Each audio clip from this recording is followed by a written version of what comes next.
विनती बारंबार। Good morning everyone. Hi friends, I वो बढ़िया होंगे। वीडियो देख करके आप लोगों को कुछ समझ में आएंगे होगा। अगर नहीं समझ आया तो प्लीज मेरे वीडियो को लास्ट तक बने रहे, पूरे डिटेल से समझाते हैं। आप लोगों को पता है कि पवन सिंह, ज्योति सिंह जब से एक साथ तुम्हें सोशल मीडिया पे अक्षय सिंह ने भी सुर्खियां बटोरना स्टार्ट कर दी है। आप लोगों को बताता हूँ कि ये सोशल मीडिया पे तेजी से वायरल हुआ है कि अक्षय सिंह ने भी सिंदूर लगाई हुई है।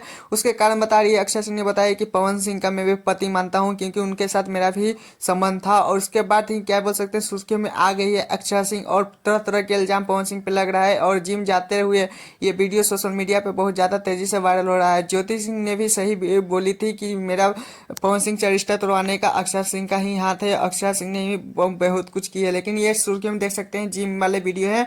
और देखिए इसमें अक्षय सिंह ने भी सिंदूर लगाई हुई है जिम से, देखिए ध्यान से। और क्या ही बोल सकते हैं, तरह तरह के बातें सोशल मीडिया पे आने का सुनने के लिए मिल रहा है। खैर, मेरे चैनल तो चैनल को सब्सक्राइब, वीडियो को लाइक करें। ऐसे वीडियो पाने के लिए कमेंट में जरूर लिखिएगा कि पवन भैया ज्योति सिंह एक साथ हो गए हैं तो अच्छा लग रहा है या नहीं।